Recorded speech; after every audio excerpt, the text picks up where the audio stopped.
नमस्कार दोस्तों, आज की इस वीडियो में हम बात करने वाले हैं शेर सिंह राणा के बारे में। शेर सिंह राणा वो बंदा है जिसने डाकू फूलन देवी को 2001 में इसलिए मार गिराया क्योंकि उसने 20 राजपूतों को एक साथ मार दिया था। शेर सिंह राणा का नाम इसलिए भी बहुत ज्यादा फेमस है क्योंकि जब शेर सिंह राणा 2001 में तिहाड़ जेल के अंदर था और फिर तिहाड़ जेल के अंदर ही शेर सिंह राणा को यह पता चला कि पृथ्वीराज चौहान की जो अस्थियां हैं वो अफगानिस्तान के अंदर है और अफगानिस्तान में ऐसी परिस्थितियों में उनकी अस्थियां रखी हुई हैं जिसको जब आप सुनोगे तो आपका भी खून खौल जाएगा। तो दोस्तों, मोहम्मद गोरी की कब्र के आगे पृथ्वीराज चौहान की अस्थियां हैं और उन्हीं अस्थियों के ऊपर लोग चप्पल उतारते थे। लेकिन लगभग 50 साल पहले सरकारी गलियां ये कभी ये पक्की बनवाई। ये जो बादशाह थे उन्होंने ये जियारत को जो है पक्का बनवाया था। तो नहीं लेकर आ सका। मुझे इस बात का दुख है। चौहान साहब की जो समाधि है ये अभी कच्ची है और ये पक्की पत्थर की है। ये भी पहले कच्ची थी। ऐसे जूतियां जो है ये शाम को जो है ये सामने ये जो आला है ये जब ये बात शेर सिंह राणा को पता चली तो शेर सिंह राणा ने तिहाड़ जेल को तोड़ के अफगानिस्तान गया, वहां से पृथ्वीराज चौहान की अस्थियों को निकाला और भारत वापस लाया। तो दोस्तों, आज की इस वीडियो में हम इसी बारे में डिटेल में बात करेंगे कि शेर सिंह राणा कौन है, किस तरीके से उन्होंने फूलन देवी को मारा, क्यों मारा फूलन देवी को। इसके अलावा हम ये भी बात करेंगे कि किस तरीके से दुनिया की सबसे सेफ जेल तिहाड़ जेल उसको किस तरीके से शेर सिंह राणा ने तोड़ा और कैसे वो अफगानिस्तान पहुंचे और कैसे पृथ्वीराज चौहान की अस्थियों को भारत लाने में कामयाब हुए। तो दोस्तों, वीडियो में आगे बढ़ने से पहले मैं चाहूंगा मेरे इस चैनल को सब्सक्राइब कर लो। अगर आप भी पृथ्वीराज चौहान को मानते हो और हमारे देश से प्यार करते हो तो मुझे मोटिवेट करो ताकि मैं और आपके लिए ऐसी अच्छी अच्छी वीडियो ला सकूं। इसलिए मेरे चैनल को सब्सक्राइब करो। तो दोस्तों, अब हम कहानी में आगे बढ़ते हैं। नमस्कार दोस्तों, आज की ये वीडियो शुरू होती है फूलन देवी से। आप लोगों ने फूलन देवी का नाम जरूर सुना होगा। फूलन देवी एक बहुत बड़ी अपने टाइम में डाकू हुआ करती थी। तो फूलन देवी के ऊपर बहुत सारे केस चलते थे। फूलन देवी को कई बार जेल भी भेजा गया।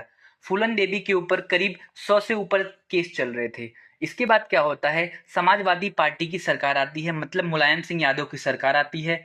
मुलायम सिंह यादव की सरकार फूलन देवी के ऊपर से सारे केस वापस ले लेती है और इसके बाद फूलन देवी को छोड़ दिया जाता है। फूलन देवी इसके बाद समाजवादी पार्टी से एमपी बन जाती हैं। 2001 में शेर सिंह राणा नामक व्यक्ति ने फूलन देवी को उनके ही घर के बाहर बहुत सारी गोलियां मारी और जान से मार दिया। इसके बाद शेर सिंह राणा पुलिस वालों के पास जाता है और सरेंडर कर देता है। जब मीडिया वाले शेर सिंह राणा का इंटरव्यू ले रहे थे तो शेर सिंह राणा ने इस चीज का जवाब दिया कि उसने फूलन देवी को क्यों मारा। तो दोस्तों, फूलन देवी अपने टाइम में एक बहुत बड़ी डाकू थी। फूलन देवी ने एक कांड किया था जिसको बेहमई कांड के नाम से जाना जाता है। तो दोस्तों, इस कांड में क्या हुआ था कि फूलन देवी एक गांव में गई हुई थी जहां पे शादी चल रही थी। तो उसी टाइम फूलन देवी को यह एहसास हुआ कि इसमें कुछ डाकू लोग आए हुए हैं जो कि उनके विरोधी गैंग से संबंध रखते हैं। इसके बाद फूलन देवी उन 22 लोगों को अलग करती हैं उस गांव में से और उसके बाद उन 22 लोगों को एक साथ मार देती है। बाद में पता चलता है कि वो 22 लोग राजपूत थे और वो किसी भी डाकू या गैंग से संबंध नहीं रखते थे। इसका मतलब वो 22 लोग निर्दोष थे। इसी चीज का बदला लेने के लिए शेर सिंह राणा ने 2001 में फूलन देवी को उनके ही घर के बाहर मार दिया। तो दोस्तों, इसके बाद काफी टाइम तक ट्रायल चलता रहा। शेर सिंह राणा ने इस बात को कई बार कोर्ट में कबूला भी कि उसने ही फूलन देवी को मारा है। इसके बाद शेर सिंह राणा को तिहाड़ जेल भेज दिया जाता है। जैसे कि आप लोगों को पता है कि तिहाड़ जेल के अंदर एक बार जो चला गया वहां से निकलना बहुत ज्यादा मुश्किल हो जाता है। और जो ऐसे केस होते हैं मर्डर वाले या कोई फेमस नाम वाले जो केस होते हैं वो काफी लंबे टाइम तक चलते रहते हैं। इसके बाद क्या होता है, शेर सिंह राणा को तिहाड़ जेल के अंदर एक स्पेशल सेल में रखा जाता है। उस सेल के अंदर बहुत ज्यादा जो खतरनाक क्रिमिनल होते हैं वही रहा करते थे, या फिर जो देश विरोधी गतिविधियों में कार्य करते हैं उन लोगों को ही ऐसे सेल में रखा जाता था। तो शेर सिंह राणा का भी जो केस था वो एक फेमस केस था, इस वजह से शेर सिंह राणा को भी उन्हीं के साथ रखा जाता है। इसके बाद 2-3 सालों तक ये केस चलता रहता है और इन 2-3 सालों के बीच शेर सिंह राणा जो होते हैं तिहाड़ जेल में रहते हैं। और इस बीच क्या होता है, शेर सिंह राणा कई सारे लोगों से बातचीत करते हैं कि उस जेल के अंदर बहुत सारे क्रिमिनल थे। कुछ क्रिमिनल अफगानिस्तान के थे, कुछ क्रिमिनल पाकिस्तान के भी थे। तो जो क्रिमिनल अफगानिस्तान के थे वो लोग शेर सिंह राणा से काफी बातचीत करते हैं और उसी बातचीत के दौरान ये लोग शेर सिंह राणा से बोलते हैं कि आपके ही भारत धरती के जो वीर सुपुत्र हैं पृथ्वीराज चौहान, उनकी अस्थियों को अफगानिस्तान में रखा गया है, वो भी ऐसी परिस्थिति में कि जब तुम सुनोगे तो तुम्हारी आंखों से आंसू आ जाएंगे। तो जो शेर सिंह राणा होते हैं वो पूछते हैं कि कहाँ रखा गया और कैसे रखा गया है। तो वो जो अफगानिस्तान के क्रिमिनल या फिर होते हैं वो शेर सिंह राणा को बताते हैं कि मोहम्मद गोरी की कब्र के आगे पृथ्वीराज चौहान की अस्थियां रखी गई हैं। लोग उन अस्थियों के ऊपर, या हम कह सकते हैं उन कब्रों के ऊपर चप्पल उतारते हैं, 2 बार चप्पल मारते हैं। इसके बाद मोहम्मद गोरी की कब्र की तरफ जाते हैं और वहां पे फूल चढ़ाते हैं। जैसे ही शेर सिंह राणा ने ये बात सुनी तो शेर सिंह राणा को पहले तो यकीन नहीं हुआ। इसके बाद ये सारी चीजें काफी टाइम तक चलती रही और क्या होता है, जेल में अखबार भी कई टाइप के आते हैं।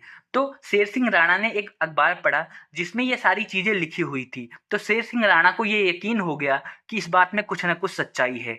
इसके बाद क्या होता है, एक दिन बातों बातों में ही शेर सिंह राणा उन दोनों बंदों से ये बात बोल देते हैं कि अगर गवर्नमेंट हमारे पृथ्वीराज चौहान की अस्थियों को भारत लाती है तो ठीक, अगर वो नहीं ला पाती गवर्नमेंट तो वो खुद तिहाड़ जेल को तोड़ेंगे और इसके बाद अफगानिस्तान जाके उन अस्थियों को भारत लाएंगे। जैसे ही वो इस बात को सुनते हैं वो जोर जोर से हंसने लग जाते हैं कि पहले तो तुम तिहाड़ जेल से निकल के दिखाओ, उसके बाद अफगानिस्तान जाना और अस्थियों को लाना। पृथ्वीराज चौहान को ये बात लग गई और पृथ्वीराज चौहान ने सोचा मैं अपने पूर्वजों की विरासत को, या हम कह सकते हैं अपने पूर्वजों को, इस तरीके से बेइज्जत नहीं होने दूंगा। लोग उनके ऊपर, उनके कब्र के ऊपर चप्पल मारे, मैं ये बर्दाश्त नहीं कर सकता। उसके बाद से ही शेर सिंह राणा ने ये प्लान बनाना शुरू कर दिया कि वो किस तरीके से जेल से बाहर जाएं। तो दोस्तों, शेर सिंह राणा ने कई सारे तरीके अपनाए और कई सारे तरीके भी सोचे बाहर निकलने के। जैसे कि पहले उन्होंने सोचा कि वो क्या करेंगे, पुलिस वालों को मारेंगे या किसी तरीके से बाहर निकल जाएंगे पुलिस वालों को मार के। लेकिन जो ये सारी चीजें थी ये पृथ्वीराज चौहान अपने एक किसी दोस्त से, या हम कह सकते हैं और भी काफी सारे क्रिमिनल थे, उनसे शेयर कर देते थे। इसके बाद क्या होता है, वो क्रिमिनल क्या करते हैं और पुलिस वालों को बता देते हैं। इसके बाद शेर सिंह राणा की सिक्योरिटी और बढ़ा दी जाती है और फिर शेर सिंह राणा को लगता है कि अगर वो इस तरीके से काम करेंगे तो वो कभी बाहर नहीं जा पाएंगे। वहीं दूसरी तरफ जो वो दोनों क्रिमिनल थे वो रोज शेर सिंह राणा को टीज करते थे, बोलते थे कि भाई शेर सिंह राणा कब बाहर निकल के जा रहे हो, कब अफगानिस्तान जाके उन अस्थियों को भारत लाओगे। इसके बाद क्या होता है, काफी टाइम तक शेर सिंह राणा इंतजार करते हैं, वेट करते हैं। धीरे धीरे करके उनके मन में एक प्लानिंग आती है। तो दोस्तों, जैसे कि मैंने आपको बताया कि शेर सिंह राणा का केस कोर्ट में चल रहा था, तो जो उनका केस है वो हरिद्वार के एक कोर्ट में चल रहा था। तो बीच बीच में जब हियरिंग होती थी तो पुलिस वाले शेर सिंह राणा को तिहाड़ जेल से उठाते थे और हरिद्वार लेके जाते थे। तो शेर सिंह राणा को सारी टाइमिंग पता थी। तो दोस्तों, जो टाइमिंग थी, पुलिस वाले जब लेने आते थे तिहाड़ जेल में शेर सिंह राणा को, वो टाइमिंग थी 6 बजे के बाद और 7 बजे से पहले, इस बीच आते थे। और तिहाड़ जेल में एक रूल भी था कि जो भी कैदी बाहर जाएगा, जैसे डेट के लिए या हम कह सकते हैं कोर्ट केस के लिए, तो वो 6 बजे, सुबह 6 बजे के बाद ही तिहाड़ जेल के जो स्टाफ थे वो सुबह 6 बजे के बाद ही देते थे दूसरे पुलिस वालों को। तो ये सारी चीजें शेर सिंह राणा को पता थी। इसके बाद क्या होता है, शेर सिंह राणा की डेट आने लग जाती है कोर्ट केस के लिए बाहर जाने के लिए। वो डेट होती है 17 फरवरी 2004 की डेट। उससे पहले शेर सिंह राणा ने बहुत सारे बंदोबस्त कर लिए थे, क्योंकि उससे पहले भी कई बार हरिद्वार के कोर्ट में ये गए हुए थे। तो उन्होंने अपने कुछ बंदे फिट कर लिए थे। उन्होंने क्या प्लान बनाया जेल से बाहर निकलने का, क्योंकि उनको टाइम और डेट पता थी कि पुलिस वाले कब उनको लेने के लिए आएंगे कोर्ट में पेशी के लिए। तो इन्होंने क्या किया, अपने कुछ नकली पुलिस वाले बना दिए और वो जो इसके दोस्त थे शेर सिंह राणा के, वो नकली पुलिस वाले बन के नकली वैन के अरेंजमेंट करके शेर सिंह राणा को लेने की तैयारी करने लग गए। तो दोस्तों, जब 17 फरवरी 2004 की डेट आती है तो शेर सिंह राणा को पता थी कि उनके दोस्त 17 फरवरी के दिन उनको लेने के लिए आ रहे होंगे। उसके बाद क्या होता है कि एक एरिया होता है, जैसे कि अगर आज तुम्हारी कोर्ट की डेट है तो तुम 1 घंटे पहले उस एरिया में जाके खड़े हो सकते हो। तो क्या होता है, शेर सिंह राणा उस एरिया में जाके खड़े हो जाते हैं और वहां पे एक घड़ी लगी होती है। तो शेर सिंह राणा सोचते हैं कि 6:15 से लेके 6:30 बजे के बीच जो उनके नकली पुलिस वाले हैं वो वैन लेके आ जाएं। लेकिन क्या होता है, 6:15 से लेके 6:30 बज जाती हैं, लेकिन शेर सिंह राणा के दोस्त नहीं आते। इसके बाद शेर सिंह राणा सोचते हैं कि जो ये नकली पुलिस वाले हैं ये अब ना आए, क्योंकि अब असली पुलिस वालों के आने का टाइम हो चुका था। उनके मन में ये बात चल रही थी कि एक बार अगर इनका ये प्लान पकड़ा गया तो दोबारा इस प्लान को ये अटेम्प्ट नहीं कर पाएंगे। लेकिन 6:35 पे क्या होता है, इनके नकली पुलिस वाले दोस्त आ जाते हैं और उसके बाद 10-15 मिनट की कागजी कार्रवाई होती है और उसके बाद शेर सिंह राणा को वो नकली पुलिस वाले उठा के ले जाते हैं। सोचिए, तिहाड़ जेल के ऑफिसर्स को ये पता ही नहीं चलता कि नकली पुलिस वाले आए और शेर सिंह राणा को फिल्मी स्टाइल में वहां से लेके चले गए। इसके बाद क्या होता है, 7 बजे के करीब असली पुलिस वाले आते हैं और शेर सिंह राणा के बारे में तिहाड़ जेल वालों से पूछते हैं। तिहाड़ जेल के लोग बोलते हैं कि आप लोग कितनी बार शेर सिंह राणा को ले जाओगे, अभी थोड़ी देर पहले ही तो हमने आपको दिया है। जैसे ही पुलिस वाले ये बात सुनते हैं वो चौंक जाते हैं। वो लोग बोलते हैं कि आप लोगों ने हमें इससे पहले शेर सिंह राणा को नहीं दिया है। फिर क्या होता है, वो पुलिस वाले अपने हेडक्वार्टर फोन करते हैं और उनसे पूछते हैं कि क्या तुम लोगों ने किसी और की ड्यूटी लगाई थी शेर सिंह राणा को कि कोर्ट में पेश करने के लिए। तो वो लोग बोलते हैं नहीं। उसके बाद तिहाड़ जेल के पुलिस ऑफिसर्स और जो पुलिस वाले शेर सिंह राणा को लेने आए थे उन दोनों के बीच लड़ाई होती है। इसके बाद पता चलता है कि शेर सिंह राणा तो इस जेल में है ही नहीं, कोई और शेर सिंह राणा को लेकर चला गया है। इसके बाद पूरी जेल में शेर सिंह राणा को खोजा जाता है, लेकिन शेर सिंह राणा का पता नहीं चलता। तो दोस्तों, पुलिस जब पूछताछ करती है, इसके बाद पता चलता है कि शेर सिंह राणा 1 महीने पहले से ही एक बंदे से पगड़ी बांधना सीख रहा था। एक कोई सरदार बंदे थे, उनसे पगड़ी बांधना सीख रहा था। तो पुलिस वालों को लगता है कि जो शेर सिंह राणा है वो किसी सरदार के बेस में बाहर गया होगा। फिर क्या होता है, अब मैं आपको बताता हूँ जब शेर सिंह राणा जेल तोड़ के बाहर गया उसके बाद क्या होता है। इसके बाद शेर सिंह राणा एक नाई वाली दुकान के पास जाता है। वहां जाके वो पगड़ी पहनने की जगह अपनी जो उन्होंने दाढ़ी बढ़ाई थी उन दाढ़ी को कटवा देता है, अपने पूरे बाल मुंडवा देता है। उसके बाद क्या होता है, जैसे कि आप लोगों को पता है कि नाई की दुकान में टीवी चलती रहती है नॉर्मली। तो उस टीवी पे शेर सिंह राणा के बारे में ही बता रहे थे और जो नाई वाला था वो उस टाइम बोलता है कि सर आपका जो फेस है वो इस बंदे से काफी मिलता है। तो शेर सिंह राणा बोलते हैं हो सकता है थोड़ा बहुत मैच करता हो। इसके बाद शेर सिंह राणा क्या करते हैं, अपने घर जाते हैं, पैसों का इंतजाम करते हैं और बांग्लादेश जाते हैं। अब आप लोग सोचोगे कि ये बांग्लादेश क्यों गए। जैसे कि जब ये तिहाड़ जेल में थे तो इन्होंने सारी इंफॉर्मेशन ले ली थी कि अफगानिस्तान कैसे जाना है। तो ये पहले बांग्लादेश जाते हैं, बांग्लादेश में बहुत कोशिश करते हैं अफगानिस्तान जाने की, लेकिन वहां से इनको वीज़ा नहीं मिलता। इसके बाद ये दुबई जाते हैं किसी तरीके से, फिर दुबई से ये फ्लाइट पकड़ते हैं और अफगानिस्तान पहुंच जाते हैं। अफगानिस्तान पहुंचने के बाद भी ये काफ़ी खोजबीन करते हैं, लेकिन इनको वो कब्र नहीं मिलती जहां पे पृथ्वीराज चौहान की अस्थियां थी। काफ़ी खोजबीन करने के बाद करीब 1 साल तक वो खोजबीन करते रहे वहां पे। उसके बाद उनको किसी तरीके से पता चलता है कि अफगानिस्तान में एक जगह है, उस जगह का नाम है गजनी। गजनी के पास ही एक छोटा सा इलाका है जहाँ पे मोहम्मद गोरी की कब्र है और उसी कब्र के बाहर 2 और कब्रें बनी हुई हैं। वो पृथ्वीराज चौहान की और पृथ्वीराज चौहान के एक साथी की कब्र थी। तो दोस्तों, अब जैसे कि आप लोगों को पता है किसी दूसरे देश में जाके ऐसे तो खुदाई कर नहीं सकते। तो जो शेर सिंह राणा थे वहाँ के आसपास के लोगों से घुल मिल जाते हैं, उन लोगों से बोलते हैं कि इस कब्र के नीचे बहुत सारे हीरे जवाहरात हैं, किसी राजा की कब्र है, तो जो भी हीरे जवाहरात निकलेंगे मैं आप लोगों को भी दे दूंगा। इसके बाद क्या होता है, रात 10 बजे से ये लोग खुदाई करते हैं और करीब 6 बजे के आसपास, सुबह के 6 बजे के आसपास तक खुदाई चलती है। और उस खुदाई में जैसे कि आप लोगों को पता है कि जो ये पृथ्वीराज चौहान की जो मृत्यु हुई थी वो 800 साल पहले हुई थी।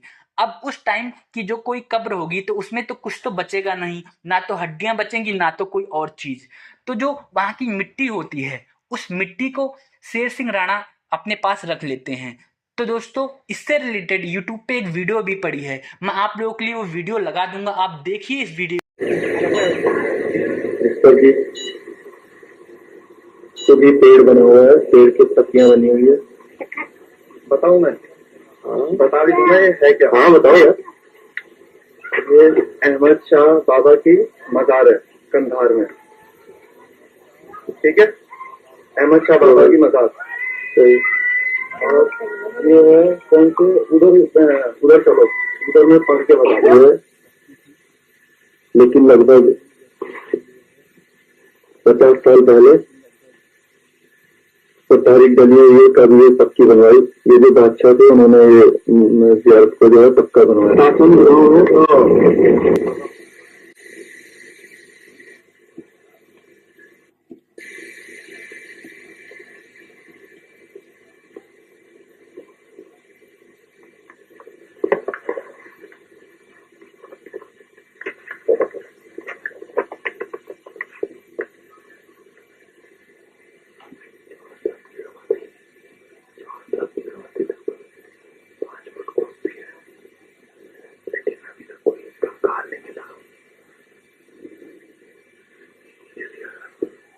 कैसे शेर सिंह राणा ने अफगानिस्तान जाके उस कब्र की खुदाई करी।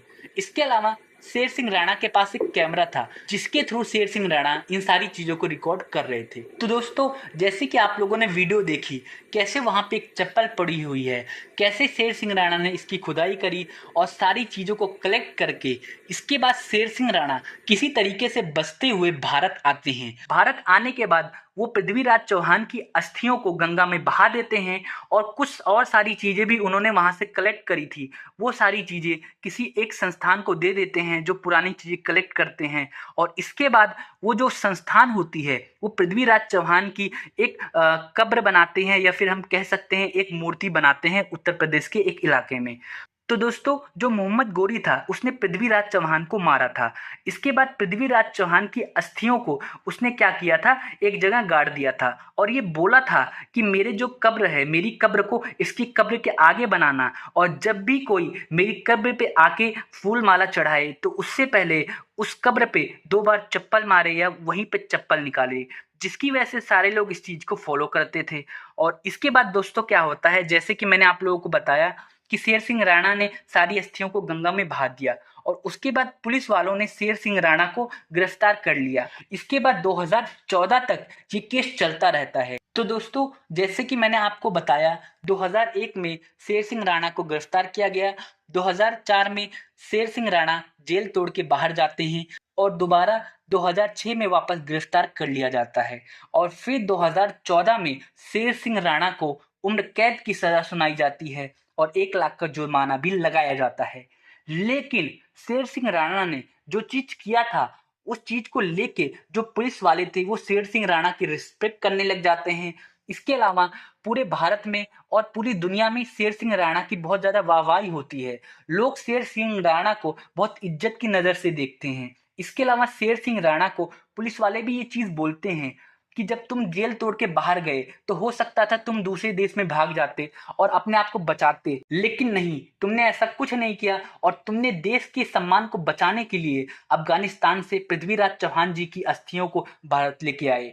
लेकिन इसके बाद भी कोर्ट शेर सिंह राणा को माफ नहीं करती और उम्र कैद की सजा सुनाती है 2014 में। लेकिन फिलहाल 2016 में शेर सिंह राणा अभी जेल से बाहर हैं। वो फिलहाल जमानत में जेल से बाहर हैं और काफ़ी सालों से वो जमानत में ही जेल से बाहर रह रहे हैं और फिलहाल वो एक पॉलिटिकल पार्टी से जुड़े हुए हैं जो समाज सेवा का कार्य करती है। तो दोस्तों उम्मीद करता हूँ आपने देश के एक बहादुर बंदे की कहानी सुनी और आपको पसंद आई होगी। मैं चाहता हूँ आप मेरे इस चैनल को सब्सक्राइब करो ताकि मैं थोड़ा मोटिवेट हो सकूँ आप लोगों के लिए और भी अच्छी और ऐसी बेहतरीन कहानियाँ आपके सामने पेश कर सकूँ। तो दोस्तों आज के लिए बस इतना ही।